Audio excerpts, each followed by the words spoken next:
Hello दोस्तों। आज हम लोग एक छोटे से टॉपिक को डिस्कस करेंगे जो कि एग्जाम की दृष्टि से अति महत्वपूर्ण है और एग्जाम में यहाँ से प्रश्न देखने को मिलते हैं। तो चलिए आइए आज की क्लास को हम लोग शुरू करते हैं और महत्वपूर्ण फैक्ट को समझते हैं। तो सबसे पहले हम लोग वसा को देखेंगे। वसा वसा को इंग्लिश में क्या बोला जाता है? फैट कहा जाता है। फैट, ठीक है। इसको लिपिड भी कहा जाता है, ठीक है।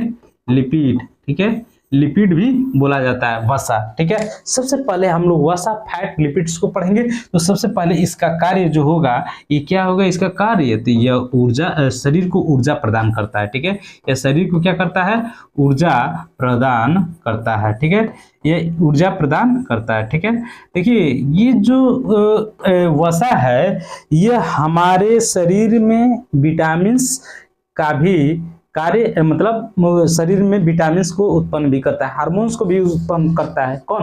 वसा। वसा अगर शरीर में कम हो तो देखते हैं ओट ओट फट जाता है, ठीक है। स्किन रूखे रूखे हो जाते हैं। तो वसा की कमी से ये सभी के सभी होते हैं। तो वसा का शरीर में होना बहुत महत्वपूर्ण है, ठीक है। इसकी कमी से थोड़ा सा झिनझिनाहट वगैरह भी होने लगता है, कमी हो जाती है, ठीक है। तो इसका कार्य ऊर्जा प्रदान करना मुख्य कार्य होता है, ठीक है। और उसके बाद से समझिएगा कि इसका स्रोत क्या होता है। वसा का स्रोत क्या होता है? तो वसा का स्रोत जो होता है मक्खन होता है, ठीक है। मक्खन, ठीक है। घी होता है, घी होता है। और देखिए चर्बी युक्त, चर्बी युक्त, ठीक है। चर्बी युक्त भोज्य पदार्थ, चर्बी युक्त भोज्य पदार्थ भी इसके मुख्य स्रोत है। मक्खन, ठीक है। मक्खन लगाइए और खाइए, ठीक है। मक्खन, घी और चर्बी युक्त पदार्थ और तेल भी, ठीक है। ये सभी के सभी क्या हैं? वसा के मुख्य स्रोत हैं। आई होप आपको ये समझ में आ गया कि वसा का कार्य क्या है। शरीर को ऊर्जा प्रदान करता है। इसका स्रोत क्या होता है? मक्खन, घी, चर्बी युक्त भोज्य पदार्थ और तेल। ये वसा के क्या है? मुख्य स्रोत हैं। आई होप आपको ये समझ में आ गया होगा, ठीक है। अब हम लोग थोड़ा सा आगे चलते हैं और वसा के मूल इकाई को समझते हैं। वसा के मूल इकाई, ठीक है। वसा के मूल इकाई क्या है? ठीक है, इकाई, ठीक है। इसकी मूल इकाई ध्यान दीजिएगा, वसी अम्ल, ठीक है।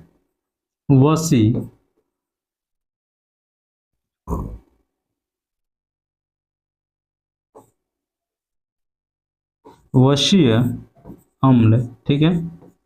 इसको थोड़ा सा हम लोग सही से लिख लेते हैं, ठीक है, ठीक है। वसी अम्ल प्लस ग्लिसरॉल,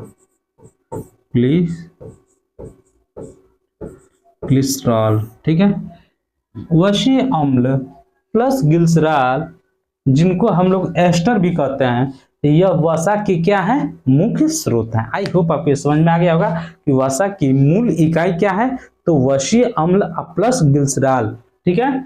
ये क्या होता है? वसी अम्ल होता है, ठीक है। आगे समझते हैं, ठीक है। इसका निर्माण किन किन पदार्थों से होता है? तो इनका निर्माण किन किन पदार्थों से होता है? निर्माण किन किन तत्वों से होता है? तो इनका निर्माण कार्बन, ठीक है, कार्बन से होता है। कार्बन जिसको हम लोग C से दिखाते हैं, और हाइड्रोजन, ठीक है।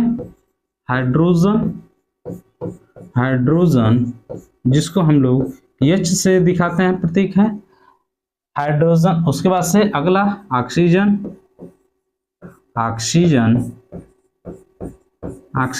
जिसको हम लोग O से दिखाते हैं। आई होप आपको ये समझ में आ गया होगा। अब इसका निर्माण हम लोग जान गए, मूल इकाई समझ लिए, कार्य समझ लिए, स्रोत को समझ लिए।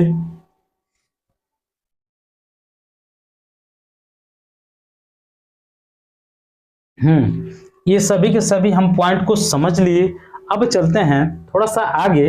और देखिए जो वसा में ना, जो इसका क्या होता है कि जो अनुपात होता है यह फिक्स नहीं होता है। आई होप आपको ये समझ में आ गया होगा।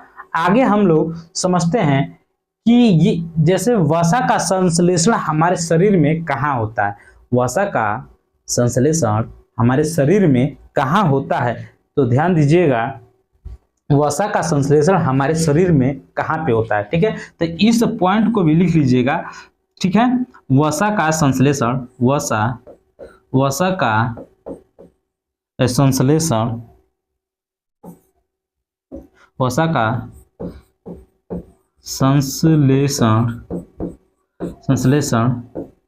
ठीक है, शरीर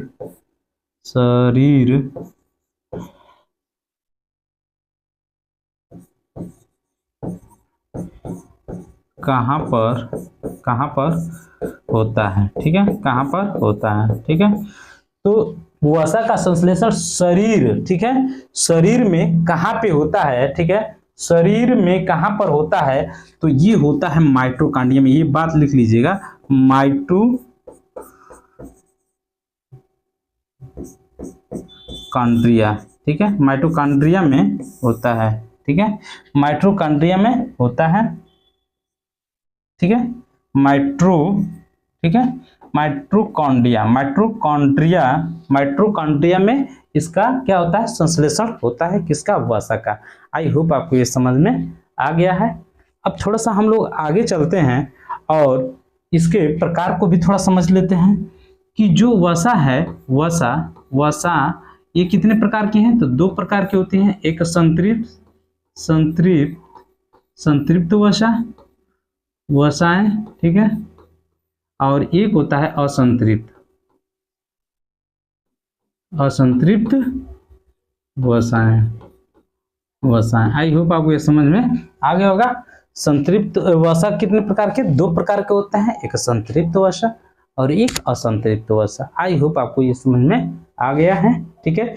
वसा का निर्माण देखिए, वसा का निर्माण तो अभी पीछे डिस्कस किए हैं, लेकिन इसका किन का निर्माण ये करता है, वसा किसका निर्माण करता है, जैसे कि, ठीक है, निर्माण ये किसका करता है, ये भी पॉइंट लिख लीजिएगा, निर्माण। तो ये देखिए हार्मोन का निर्माण करता है, ठीक है, हार्मोन का निर्माण ये करता है, ठीक है, हार्मोन का निर्माण करता है कौन, वसा हार्मोन का निर्माण करता है। उसके बाद से वसा जो होता है एक कोशिका, ठीक है, कोशिका झिल्ली, ठीक है, कोशिका झिल्ली का भी निर्माण करता है। आई होप आपको ये समझ में आ गया है, ठीक है। ऊर्जा का निर्माण तो करता है, जो कि आप जानते हैं। और देखिए ये ताप अवरोधक होता है, ये क्या होता है, वसा ताप अवरोधक होता है, ये विटामिन डी के निर्माण में सहायता करता है, ठीक है, विटामिन डी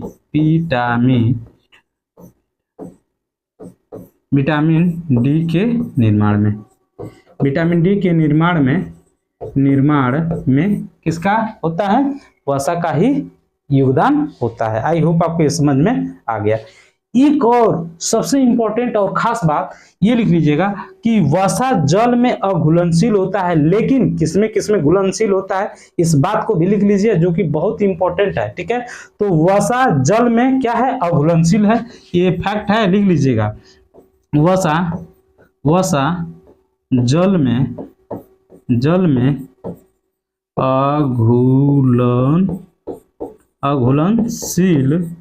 अघुलनशील है, ठीक है, जबकि किसमें विलय है, तो ईथर में है, किसमें है, ये क्लोरोफॉर्म, ठीक है, ईथर, ठीक है, क्लोरोफॉर्म, ठीक है, ईथर बेंजीन, देखिए क्लोरोफॉर्म, ईथर, बेंजीन। क्लोरोफॉर्म देखिए किसमें घुलनशील है, इस बात को भी आपको समझना है कि क्लोरोफॉर्म, देखिए क्लोरोफॉर्म, ईथर, बेंजीन और किसमें, और देखिए एल्कोहल, ठीक है, एल्कोहल में क्या है, ये घुलनशील है, घुलनशील है। आई होप आपको ये समझ में आ गया। जल में देखिए वसा जो होता है, वसा जल में अघुलनशील है, जो वसा होता है यह जल में अघुलनशील है, जबकि कुछ पदार्थों में ये घुलनशील होता है, जैसे क्लोरोफॉर्म, ईथर में, बेंजीन में, एल्कोहल में ये क्या है, घुलनशील है, ठीक है। आई होप आपको को आई होप आपको ये समझ में आ गया होगा कि ये किसमें किसमें घुलनशील है, और जल में तो ये घुलता ही नहीं है, ठीक है, अघुलनशील है, ठीक है। तो ये सभी के सभी मैं इंपॉर्टेंट फैक्ट्स को बताया, ठीक है। थोड़ा सा आप एक पॉइंट और लिख लीजिएगा ग्लिसरीन के बारे में, ठीक है। ग्लिसरीन जो होता है साबुन का सह उत्पादक माना जाता है। ग्लिसरीन जो होता है यह क्या होता है, साबुन का सह उत्पादक होता है। बस समझिएगा कि जो ग्लिसरीन होता है, ग्लिसरीन, ग्लिसरॉल कहिए चाहे ग्लिसरीन कहिए, ठीक है, तो ये साबुन के सह उत्पादक होते हैं। आई होप आपको ये समझ में आ गया, ठीक है। साबुन को पारदर्शी बनाने में इसी का प्रयोग किया जाता है, किसका, ग्लिसरीन का, ठीक है। साबुन को पारदर्शी बनाने के लिए, ठीक है, साबुन को पारदर्शी बनाने के लिए ग्लिसरीन का ही प्रयोग किया जाता है। आई होप आपको ये समझ में आ गया है, ठीक है। अब देखिए जो पिक्चरों वगैरह में, ठीक है, आंसू बनता है ये इसी ग्लिसरीन से ही बनता है। तो कृत्रिम आंसू बनाने में भी इसका क्या होता है, यूज किया जाता है, ठीक है। तो ये ग्लिसरीन जो है इसका बहुत बड़ा यूज है, ठीक है, आंसू बनाने में, ठीक है। और एल्कोहल निर्माण में ग्लिसरीन का भी प्रयोग किया जाता है। तो मिलते हैं जल्दी अगले क्लास में, तब तक के लिए थैंक यू।